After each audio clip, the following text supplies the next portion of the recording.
Money FM 89.3, the best of Saturday mornings. International News Review. Welcome back. We have our International News Review with Steve Okun, the CEO of APAC Advisors, and welcoming also Deborah Elms, the head of trade policy at the Hinrich Foundation. Good morning, Steve. What surprised you the most about this crazy week we've just lived through? You know, just so much was happening, but one headline really jumped out at me. American rock band Toto will be back in Singapore in April to bless the rains for the first time in 19 years. Hold the line. Toto's still together? Toto is still together? They have enough fans in Singapore to spend $258 on a ticket. Excuse me, a friend of the show and newsreader Colette Wong is probably the world's biggest Toto fan. Toto sells out in Singapore. They're still. They haven't. You say they haven't been here in 19 years. How do you know they sell out? We can never get Africa enough in this country. Bless the rain down in Africa. All right, yes. Deb, we're gonna start with you, Deborah Elms, head of trade policy at the Hinrich Foundation.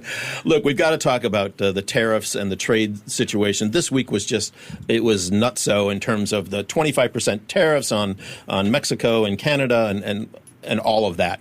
Where do we stand? Because things have changed even in the last 24 hours. Where are we standing on the Trump trade ecosystem at the moment? If you can give us an overview. Well, it's a mess. So I would say key is to look at what's in force. So currently we have 20% tariffs on all Chinese goods coming into the United States as of this week. That is a big shift. That's up from nothing less than a month, 6 weeks ago. So that's a 20% increase in prices on everything coming in from China in 6 weeks. We also have tariffs that are in place now against Canada and Mexico. They were launched against all Canadian and Mexican goods at 25%. They were then this week reduced for some, but not all, of the goods. So some products now do not have tariffs, and some products are facing 25% tariffs. And there's a lot of confusion in the business community in particular about what products get tariffs and which products don't. That is an unholy mess. And Trump just today, our time, announced that he's going to go after Canada potentially next week again on lumber and dairy. So, he's got a particular animus for Canada. And I think that's an interesting one to watch. We'll see where he's at. And we're lining up for two more really big events. One is on Tuesday, March 12th, which is the imposition of global tariffs on steel and aluminum and, crucially, everything that has steel and aluminum in it. So it could be everything. Pretty much everything, yeah. Exactly. Yeah. Baseball bats and fishing rods and door handles and all sorts of stuff. So I think that's going to be really complicated and challenging. And then Trump keeps talking about Reciprocal Tariffs Day on April 2nd, and so that is a global effort to, as he sees it, rein in the unfairness against the United States all at once. Here's a question for both of you. Yeah. Steve, you go first. What is, hard to guess at this point, what is President Trump trying to achieve with these tariffs? Question for both of you. Okay, let's start kind of back at the beginning and down. So we got to go back to first principles with Trump. Number one, tariffs is his favorite word in the entire dictionary. He loves tariffs. So we know he loves tariffs. We know he is going to use them. What is his other driving principle in life? It's America first. It's make America great again. Now, you bring those two things together, he is going to use tariffs to make America self-sufficient, to bring home manufacturing, to fix the economy and every other problem that you can imagine. So that's where we know he's at. There's only about two things that we're certain about when it comes to Trump right now. One is that he loves tariffs, and two, China, but we'll talk about that in a minute. But the words, I'm just taking notes as Deb was talking. What words did Deb use? Confusion, unholy mess, complicating, challenging. So we don't know what he's trying to accomplish in the short term with these tariffs. We don't know where they're going to be next and what they're going to be. First, when it comes to Canada and Mexico, tariffs are on, they're off, they're on, they're off, they're somewhat on again. And he's going to announce new ones. Why? What's the point? And then that's why we just have the stock market going down so much now, because the stock market hates uncertainty, businesses hate uncertainty, investors hate uncertainty, and that's all we have other than knowing that he loves tariffs. That's the problem. I think we'd like to see some kind of clear plan, right? We'd like to imagine that it's at least a two-step plan, sort of impose tariffs, make a fortress America, and then come and invest in the United States and build things here. And so that's a two-step process. But the second part isn't really there or isn't there yet. So really all we're getting is the Fortress America, and it's unclear why exactly. Like, what is, besides his own love of tariffs, like what is the purpose behind this? I think it's harder to discern, and that's partly adding to the confusion because I think as humans, we all want to think that there is some plan behind chaos and uncertainty. And he needs, just in terms of purpose, legally, you have to, under U.S. law, the president has to have a reason and a legal reason that Congress has given him to impose these tariffs. So the legal reason that we have these tariffs on Canada right now is allegedly that there's an emergency when it comes to fentanyl. Now, there is no proven emergency about fentanyl coming across the Canadian border. So he says it's for an emergency, but it really isn't for an emergency. And then when it comes to Mexico, we have this emergency, quote unquote, on fentanyl. But when the automakers complain that they're going to get hit with their factories, their workers are going to have to get laid off, then he immediately withdraws those tariffs. So that undercuts his entire argument there's an emergency. So that's why there's so much confusion. He's talking out of both sides of his mouth, maybe 3 or 4 sides of his mouth at the same time, and businesses are going crazy. I think the point is well taken that we have not seen a coherent stepped strategy, Deb, as you mentioned. But by the same time, we saw TSMC announce they're going to build a factory in Explain Arizona. What that is, TSMC. High-end chips for Taiwan Semiconductor, TSMC, the biggest, the big player in making high-end, bleeding-edge wafers and chips. So, it seems like at some level, at least one company is already, saying we're going to get in, we're going to come and produce in the States. The one thing Trump has said consistently is if you base your factory in America, you will not be tariffed. If you based in that way, if you base your factory outside of America, expect tariffs. So it maybe from that perspective, Deb, is it working? Is he doing the right thing according to that strategy? Well, so Trump has announced so much investment coming into the U.S. as a result of his policies. You talked about TSMC, $100 billion, $600 billion from Saudi Arabia, $500 billion from Stargate, $500 billion from Apple, billions from Japan, and so there is a method to his madness that if you have so much uncertainty, if you don't know you're going to get tariffed or not, where they're going to be, that you can avoid tariffs if you do invest and make product into the United States. Yeah. Will this investment have come anyway? How much of this investment is real? That we don't know. But certainly people do try and get on his good side, governments and investors alike. Deb, how do you see that? They announced these investments, but, the challenge is it takes time. So there's no factory that just, develops overnight. Staffing, difficult, and crucially, the big problem, why are we not in the United States to begin with? Because the cost structure does not help. Right. So it is just much more expensive for you to deliver whatever the thing is that you want if you make it in the United States, even if you could. And so that's a fundamental challenge that I think Trump is trying to address with the tariffs. Like if I make 25% more expensive for you to import a stuffed animal, you'll start making them in the United States.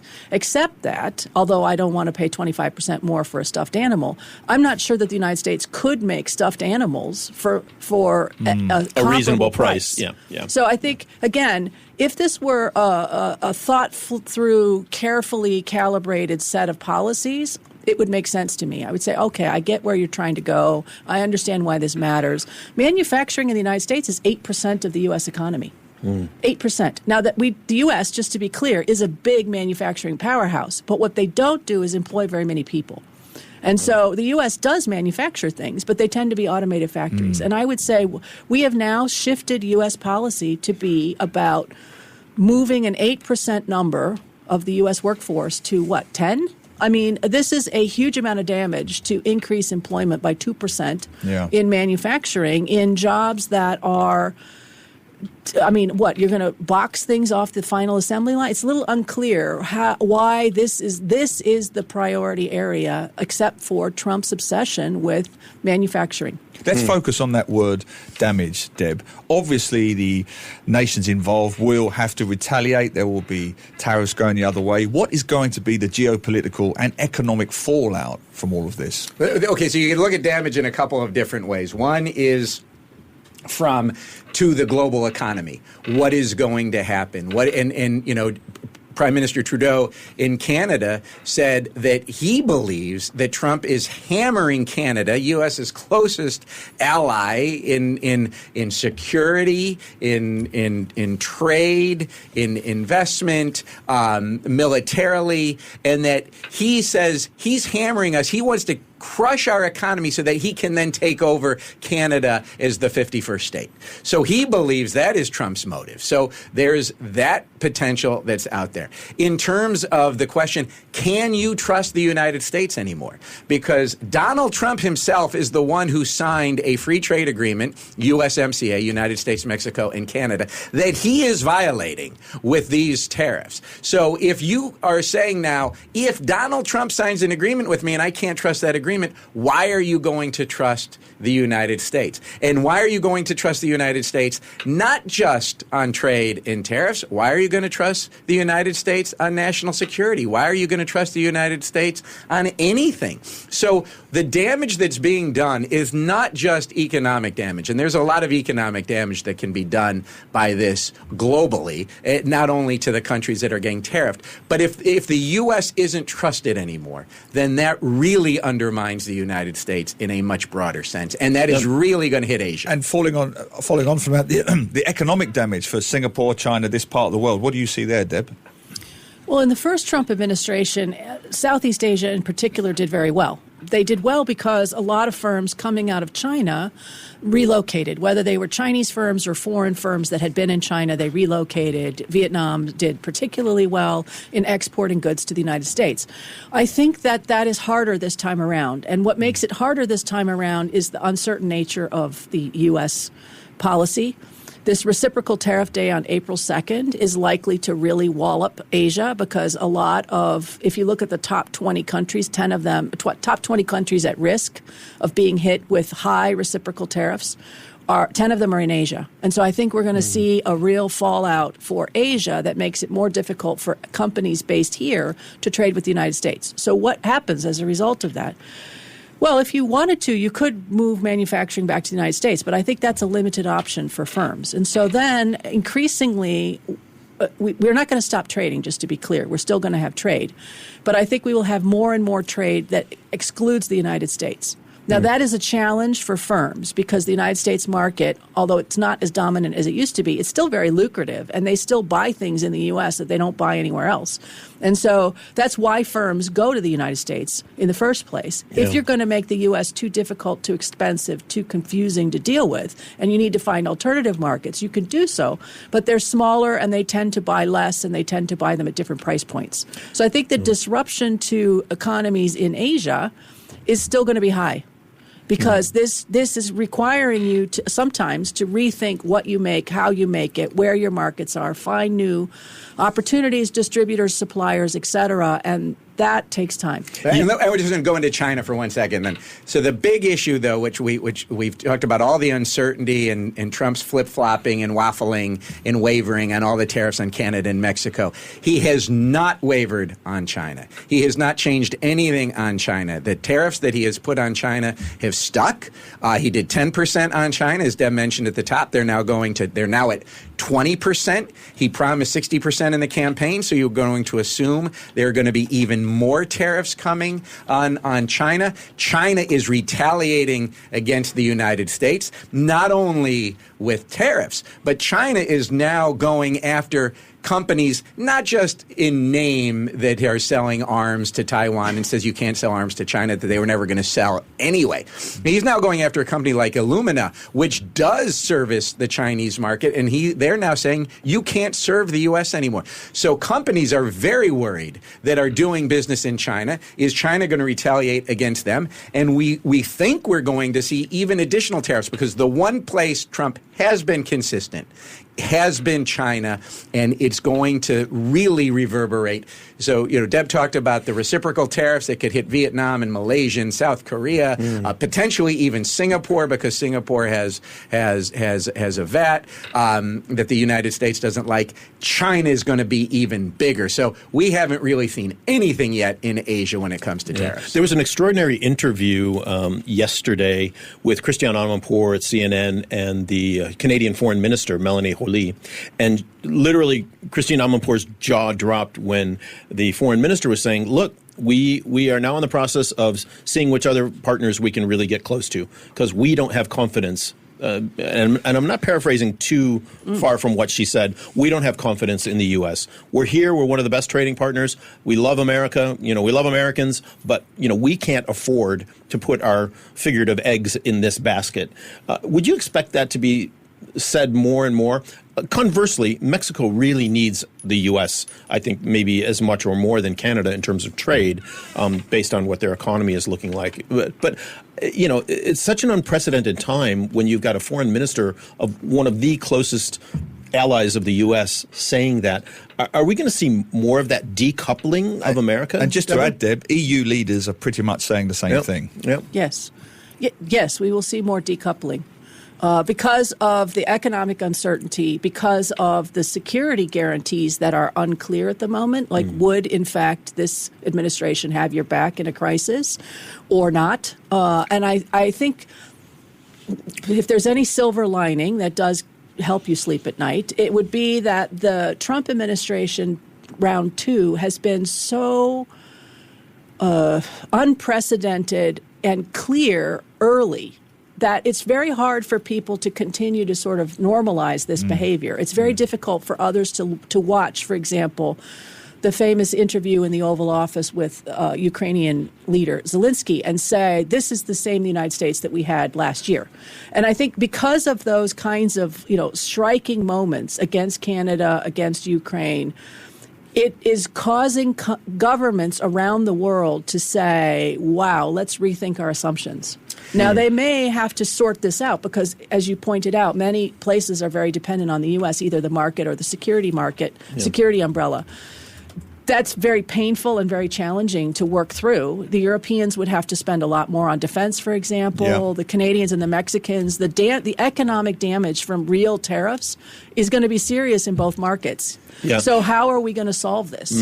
We're talking with Deborah Elms, the head of trade policy at the Hinrich Foundation, and Steve Okun, CEO of APAC Advisors. Steve, you want to take off on that particular line? Yeah, no, look, the United States is not the United States that it was before January 20th. And the United States has made very clear that this is about it is a transactional foreign policy. It is all about what can you do for me economically. And that is how the Trump administration is going to judge how it is going to work with you as a partner. So every country in the world has to recognize that the way they deal with the United States is not how they dealt with them in the past.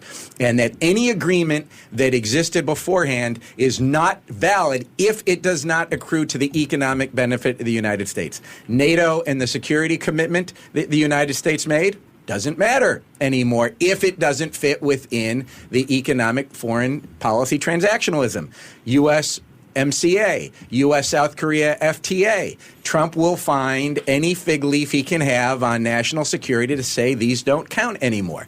And so you are going to have very different approaches. And if you're sitting here in Singapore, where the U.S. and Singapore have an FTA, the first free trade agreement that the United States signed in Asia, you have to ask yourself, is this going to be in place for the next few years? You don't know. Well, I think it's important to give the other side. We have lots of comments coming in. We've got one from a regular listener of the show called Shane Ward, and he says to both of you, it's a new world order, suck it up. The reason I use that comment is because this week Donald Trump played to his base at the Congress speech. His popularity is doing very well with his base. We can't pretend to be surprised, but where do we go from here, Deb?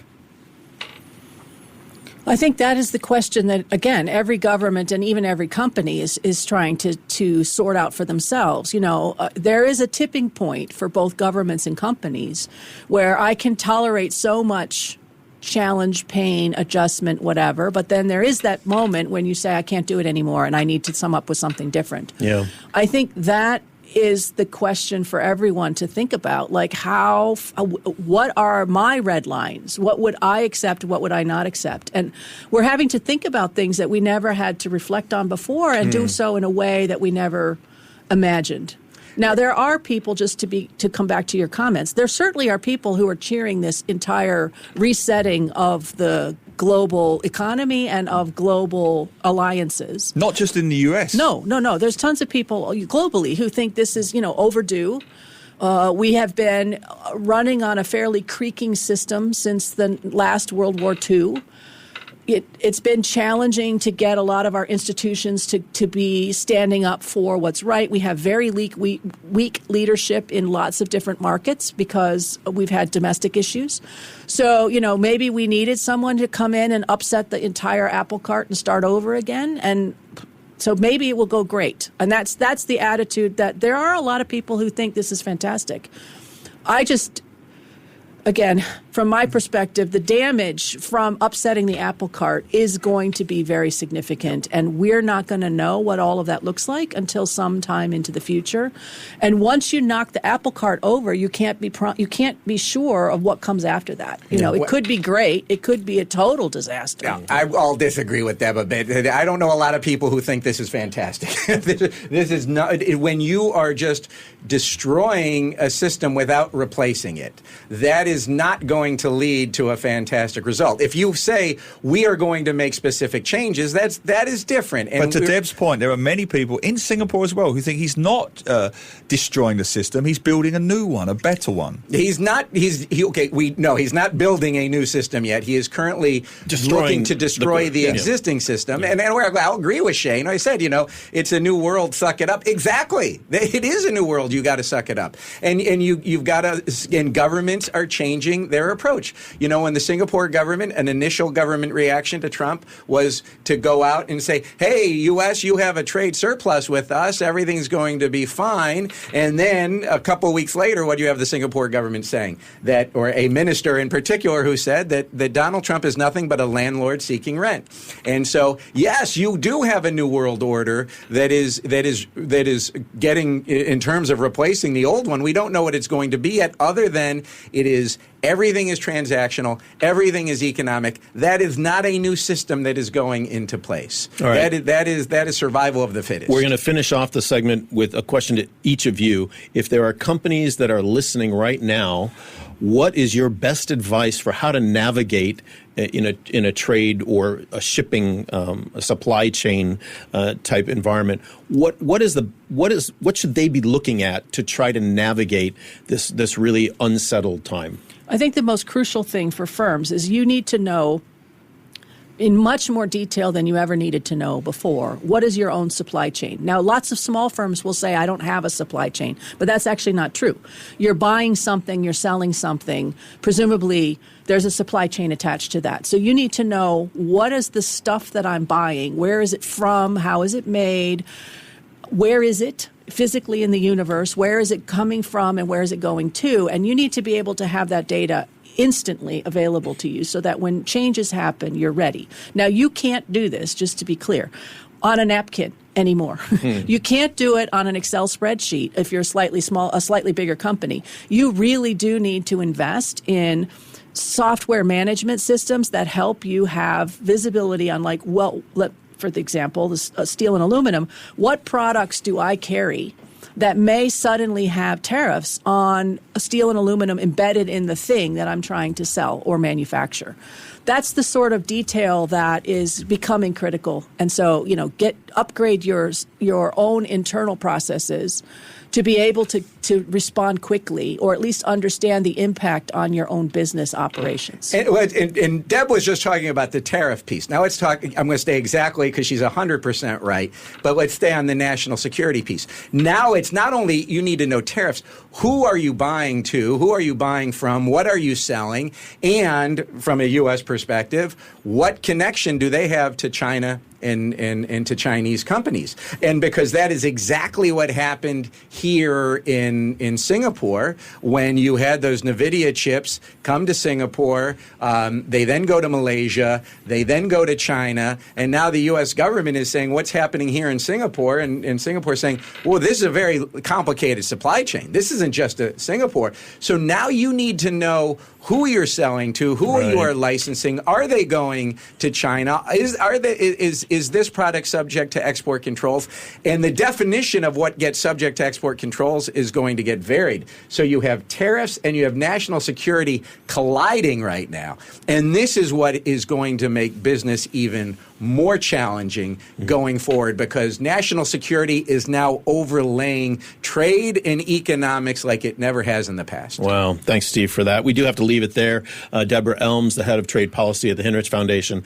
Steve Okun, the CEO of APAC Advisors. That's been our international news review for today. Thank you both for coming. Thank you. Thank you. To listen to more great interviews, download our podcasts at audio.sg or download the audio app. That's AWEDIO, audio at the App Store and Google Play.